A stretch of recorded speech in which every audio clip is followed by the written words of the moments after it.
Hello and welcome to episode 43 of the Abbasid History Podcast platform to examine pre-modern Islamic history and a global medieval past, and the third filmed episode for our YouTube channel, and the second of a two-part presentation with our guest, Dr. Isabelle Imbert.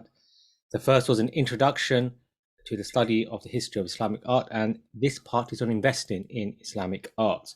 We are sponsored by IHRC Bookshop. Listeners get a 15% discount on all purchases. Visit IHRC Bookshop at shop.ihrc.org and use discount code AHP15 at checkout. Terms and conditions apply. Contact IHRC Bookshop for details. I'm your host, Tal Hassan, a PhD student at School of Orange in London. Now on to the show. Welcome back, Dr. Imbert. Hi, thank you for having me again.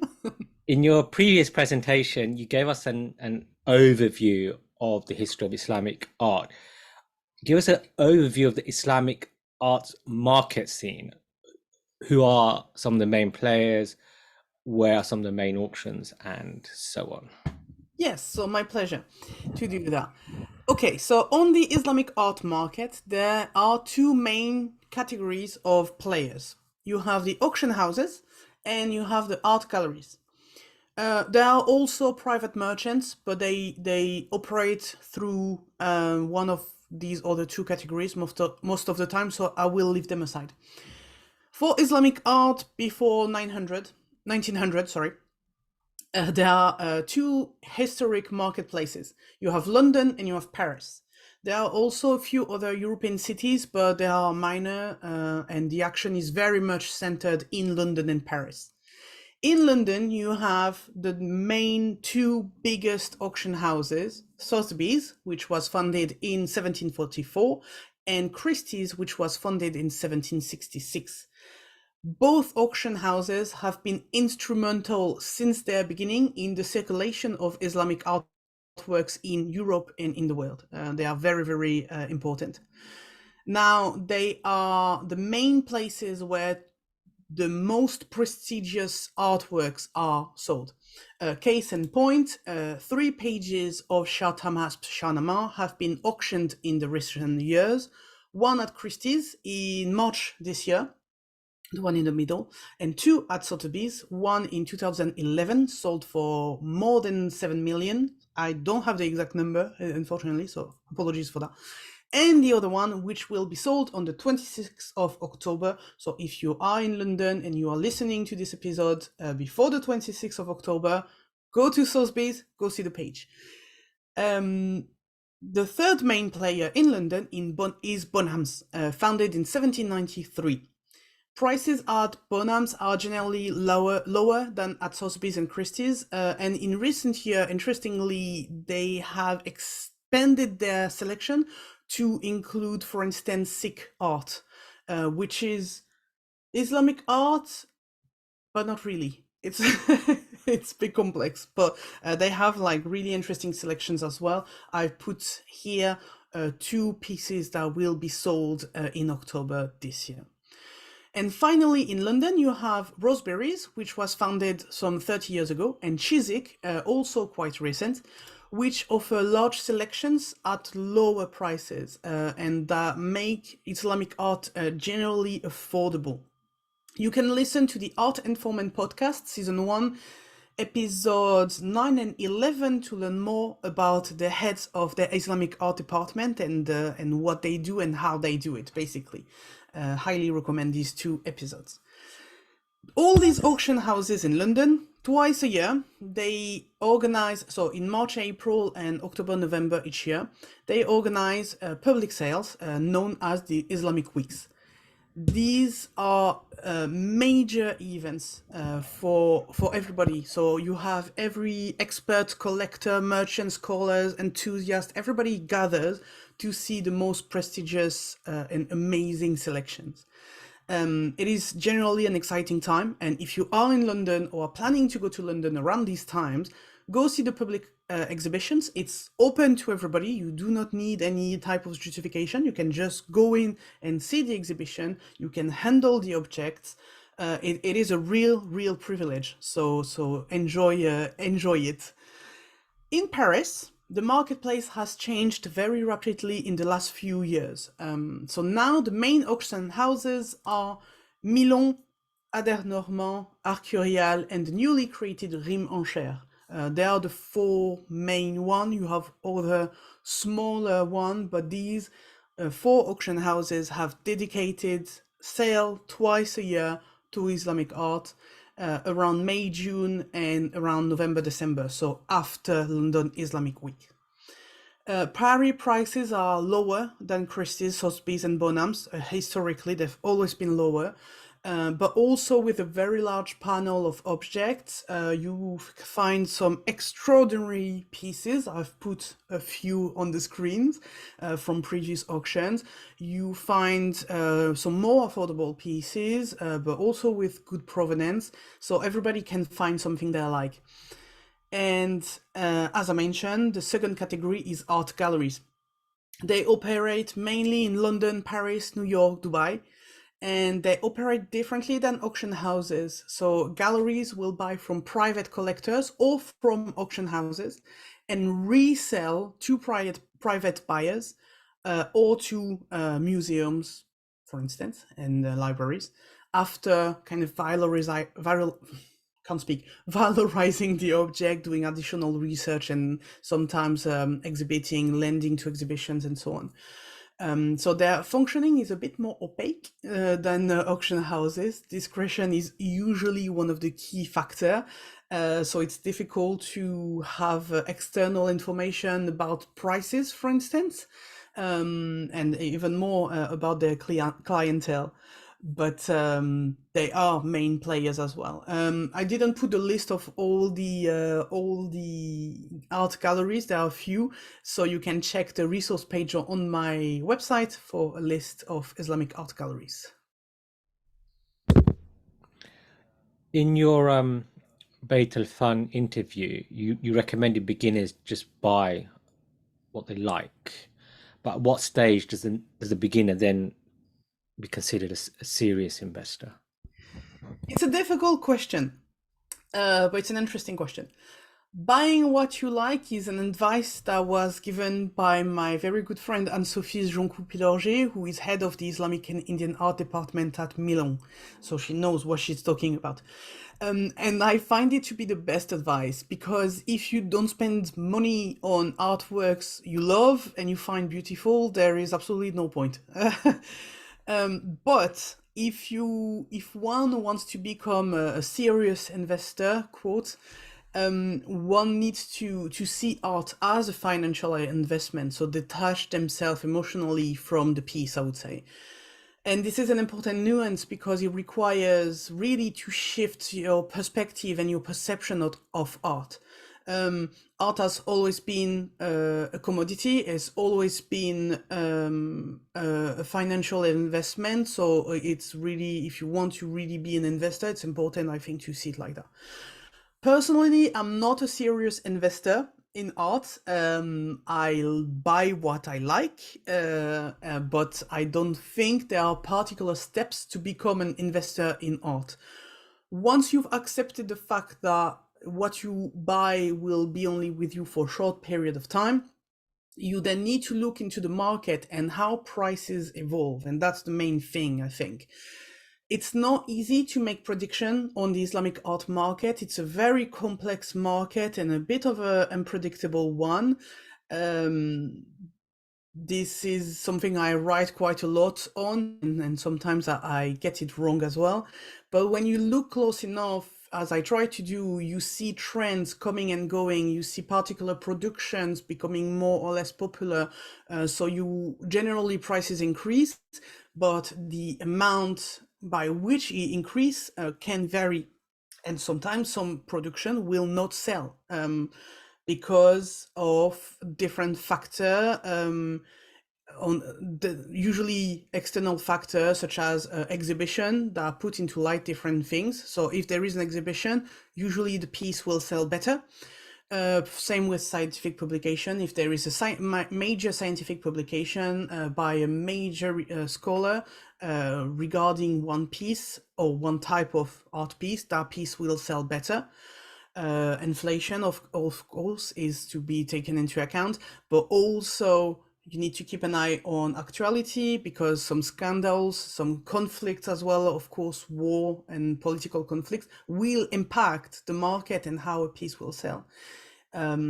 A few years ago, there was several stories, scandals about fake on the art market in medieval ceramic, and for years medieval ceramics almost disappeared from the auctions, and now they're coming back. So now, if you have medieval ceramic, it's the time to sell it, but it was not the case 5 years ago. So the best advice I would give is to keep your eyes open and be patient. But also important one, if you are a collector and you want to increase the value of your piece that you own, try lending to exhibitions. Try allowing scholars to work and publish on your collection, because this will help first advance research. But also it will help sell your art piece. So that's an important one. I think some viewers may be you brought up like the thing of forgeries, but I think also people may be concerned about buying stolen works, and I know that happens. And so, how can buyers or protect themselves from buying stolen works? This is a very important question, and it's important to talk about it. But I will start by saying that there is no reason to be paranoid in general.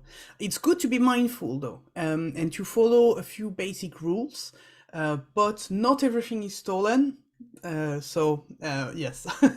The first thing to know is that serious auction houses, such as like these four in Paris and the ones I mentioned in London, they are bound to do research on provenance as part of the basic due diligence. They are required to know where a piece comes from. When it's not possible to know exactly, they need to be able to demonstrate that an art piece being in the country where it's sold, Paris, London, whatever, doesn't break any national or international law. So this is their job, and they do it obviously quite seriously.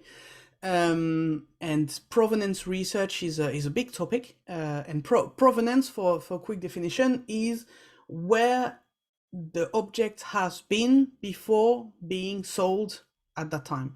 So which collection was it in, which auction was it sold in, which country does it come from, when did it came from that country, if we know, and so on. So it's a very, very important part of the expert job. If the provenance is not mentioned in the auction catalog, which can happen sometimes, the interested buyer can and should contact the auction house to ask for more information, which will be provided. Again, auction houses, they know where the object come from. Sometimes they don't write down the provenance for many reasons, sorry, but also to protect the identity of the person selling. Art market experts are a bit protective, a bit paranoid of their client base, but that doesn't mean they don't know where it comes from, the piece. Of course they do. It's also very important to work with reputable auction houses, serious auction houses, again, like the ones that I mentioned here. If you check, again, the resource on my website, there are other auction houses that are a bit serious. Avoid auction houses which have no dedicated experts. You need, and there are examples, quite funny examples of Islamic art piece being sold for ridiculously low prices because there was no dedicated expert.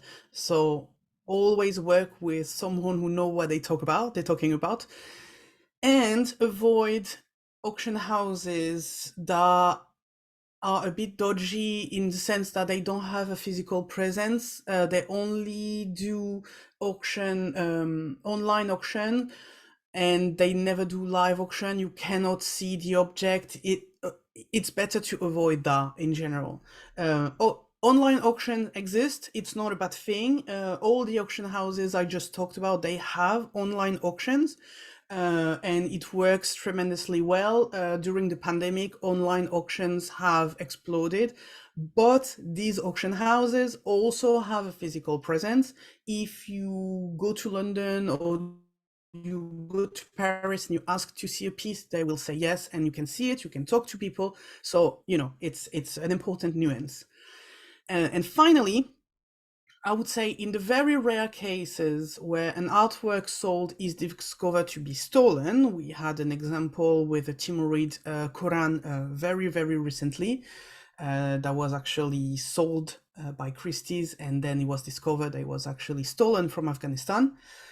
In that very, very rare case, and again, I insist on that because if you work with serious people, in 99.9% of cases, you won't have any issue.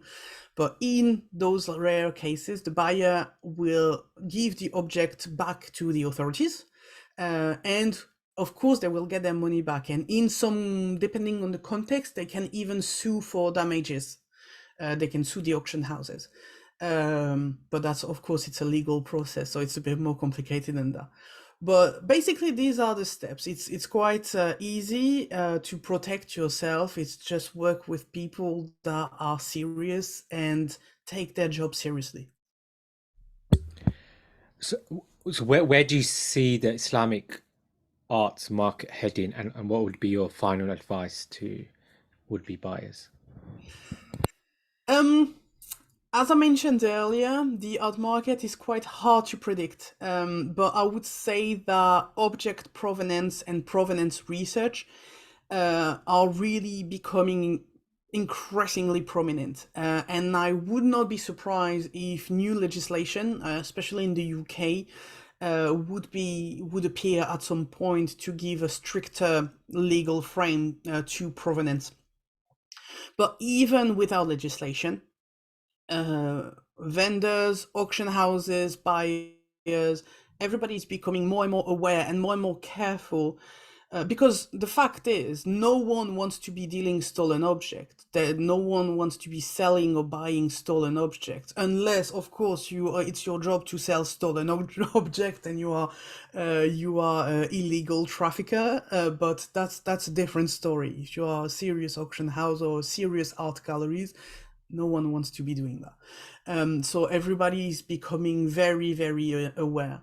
But it also means that the market is working increasingly in a closed loop, not because stolen objects fit the market in quantity, they don't, but because not all objects have a provenance.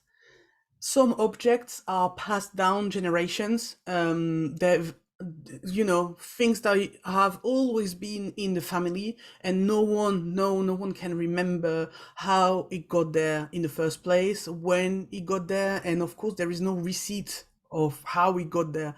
And that's perfectly normal. I think every family has this type of object in their attic, or in the living room, regardless of the object, of course. But it happens.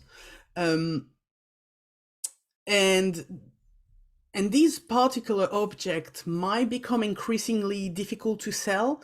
It is already becoming a bit of an issue, but I think it will become more and more of an issue. So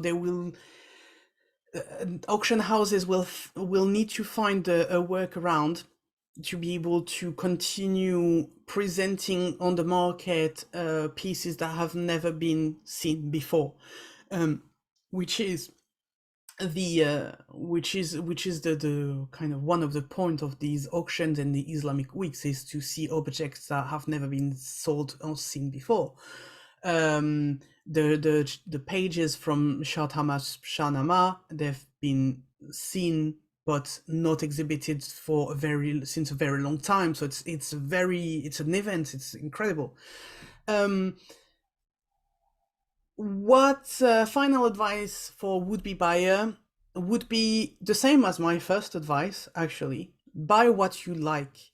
Don't worry about resale value and return on investment, unless it's your primary goal. But if it's not, just buy something that you will enjoy seeing in your house for the years to come. Because even if you are planning on reselling the piece, you will not resell it in the next 6 months. So it will be in your living room or wherever you want to put it for a few years at least. So enjoy having it home. But also buy something that you can safely store. It's very important. Avoid, for instance, hanging textile on a wall in front of the window, or the colors will fade. Same thing with a painting. Avoid having it on a wall without a UV protecting glass. Otherwise, you will just ruin the painting in no time. What you are buying is a piece of human history, regardless how much you pay for it, regardless if you pay 200 or 2 million, it doesn't matter. It's a piece of human history, of human culture. So be careful with it. Just allow me to go off script slightly. So in terms of buying affordable Islamic arts, you mentioned Rosebery Mm-hmm. in Chiswick. Okay. Yes. So if you go back to the slide you had before this, there was a piece there, I think, for like £700 or something. Mm-hmm. Right. So like, I don't know the demographics of our viewers here, right? But I think like some of the other prices are 20,000 and like whatever £700,000. I don't think most people are going to be. I don't realistically, most of our viewers are not going to be on that level, right? But something like this, like between 500 and 700, something like that, it's quite realistic to kind of a percentile of people watching this, right? So I want to know, like, how long would a person typically have to wait in terms of like for the resale? Like what would be the process? Let's say I got this here for £500, right? With the intention of selling it. Mm-hmm. Okay. How long would I need to wait before I can resell it? Also, you mentioned about storage and you don't would there be places where someone else can look after this? And then if you put it in a museum, would that mean you're absolved from paying it as opposed to putting it in some kind of other kind of storage, right? Like private storage. Because you mentioned earlier that when a piece has studies on it, it inflates its value. Mm-hmm. So to summarize, where can one get cheap artwork like this, and how long should they wait before they resell it? Typically, how long would they wait? And number three, what kind of options do they have for storage? Okay.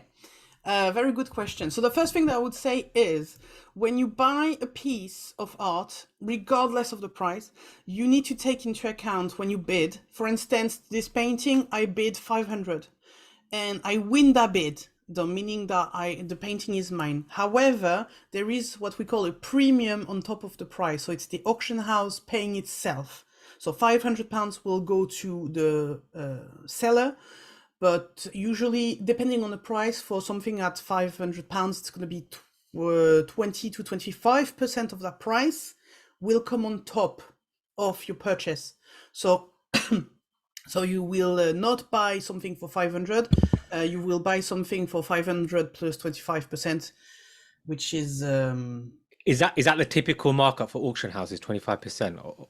Yes, it is. Usually it's 25%, but then it decreases as the price increase, the Right. selling price increase, the premium decrease. So for instance, coming back to that page, this page is estimated between 4 and 6 million. The premium, I think, will be 12 to 15%.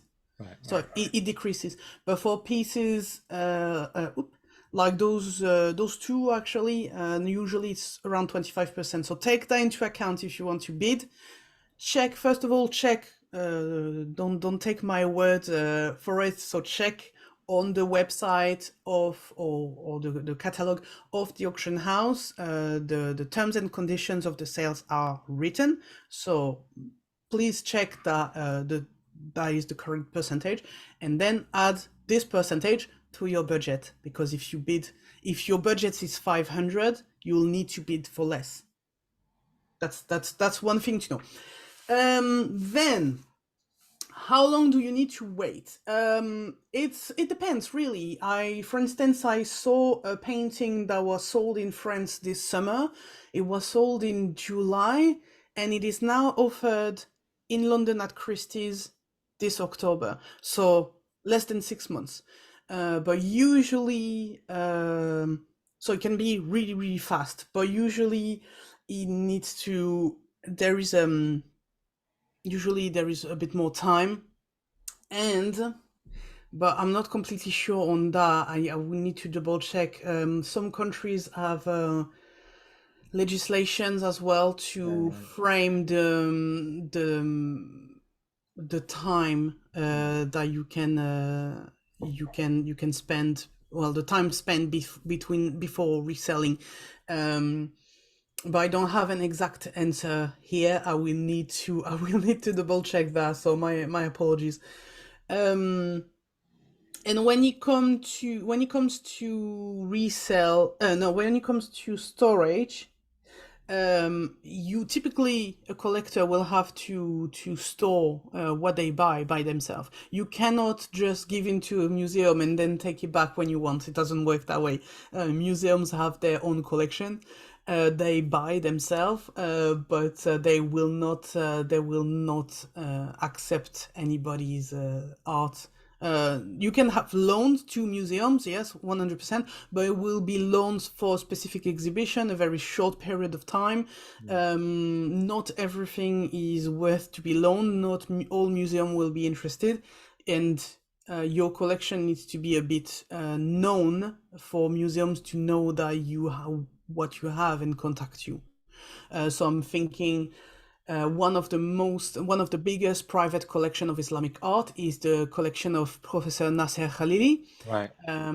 Who has published extensively on his collection, and pieces from his collections are usually loaned to museum because museums know that these pieces are there.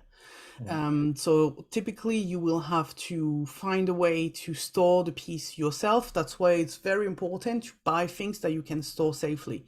So for instance, metal work, you can buy that. It's easy to, there is no particular condition other than don't put it in water.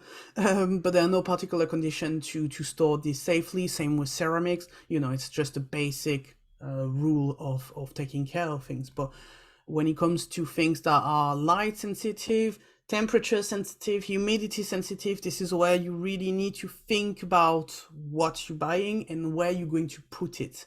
Right. Yeah, and I think that were all your questions, I think. And the third one is thinking about, like, because I was thinking then someone watching this might be thinking, hang on, £500 is affordable. I can buy that for £500. I'll give 25% to the auction house.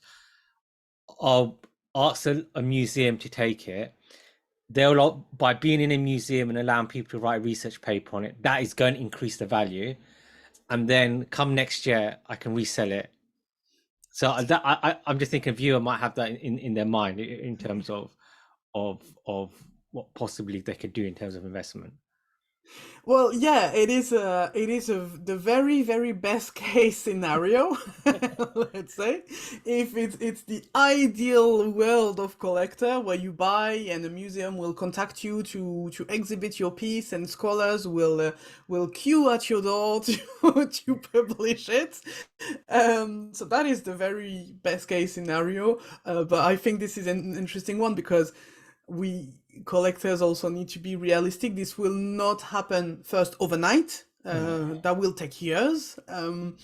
First because exhibition publication, it takes years to prepare and to get out.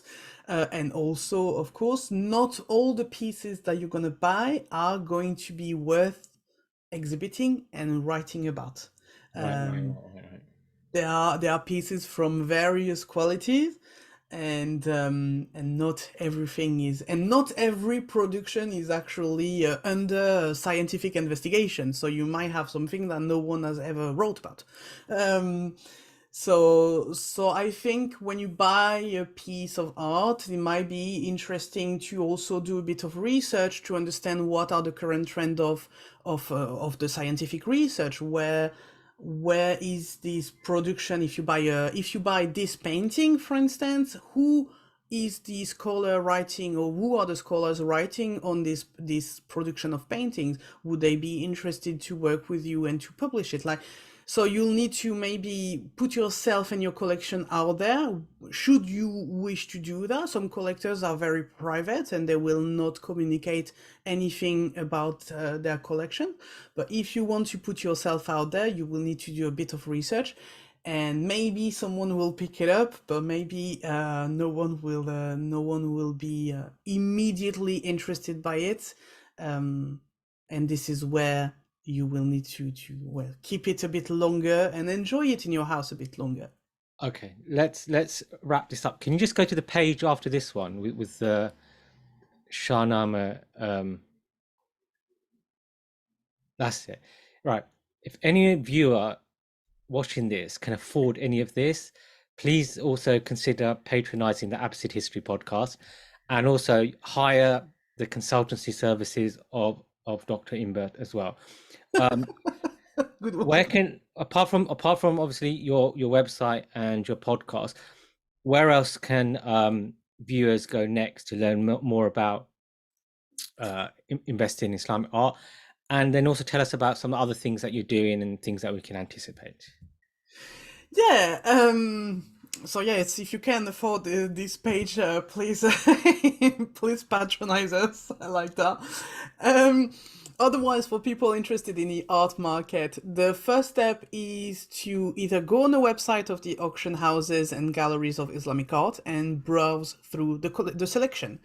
Uh, when we talk about, I showed you here only pictures, of course, but in auction catalogs you have full notices, full articles with the most important object. Well, all objects, they have a description. They don't just show the picture.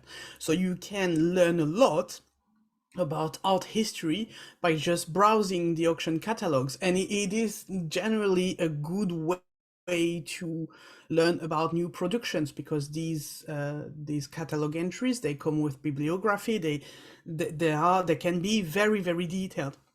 Some of them will be a bit shorter for pieces that are less prestigious or less interesting, but some, for instance, the page here of the Royal Pachanama, which was sold at Milan in 2019, and I had the opportunity to work with Milan on that page. We wrote a very, very extensive analysis of the page, so you can start there. Also, if you are in London, in Paris, absolutely go to see the exhibitions. They are open to everybody. You do not need any justification. You can just get in and look at pieces. I insist on that, but because not everybody knows that, and it can be a bit intimidating, when you enter at Sotheby's, Christie's, it's very luxurious, it's very beautiful, so it can be a bit intimidating. Don't be, just go and just see. So we have next week, well, the week of the 24th of October, auctions in London. And then in November, December, it will be in Paris. So auction catalogs will start coming out very soon, actually. So you can check these out. And then you can read my blog, on which I comment on upcoming or recently past auctions. So I try to do a bit of a price analysis. I try to go in and do a bit of, I question some things sometimes, and try to understand why some things are priced as they are. So you can start there. Keep an eye on the Art Informant podcast, which I mentioned earlier, because on it I invite art market experts, I invite gallery owners and scholars So, for instance, the latest episode is with Dr. Firuza Melville, who is Director of Research of the Cambridge Shahnameh Center for Persian Studies. And we talked about the Shahnameh and Shah Tahmasp Shahnameh with the page and about the page, which will be sold next week. So keep an eye on that. And for me personally, I'm currently writing a book based on my doctoral dissertation, which I wrote. So my doctoral dissertation was on Indian and Persian flower paintings between 16th and 18th century. I wrote it in French. I want to publish it in English. And I'm working on that quite actively at the minute because I'm actually rewriting the entire thing. It's the danger when you want to publish your doctoral dissertation a few years after submitting it. It's like you want to rewrite the entire thing, but hopefully this will come out at some point in the near future. Yes, I have a few scientific papers coming out next year as well. So just keep an eye, Google my name from time to time, and you will see things popping out.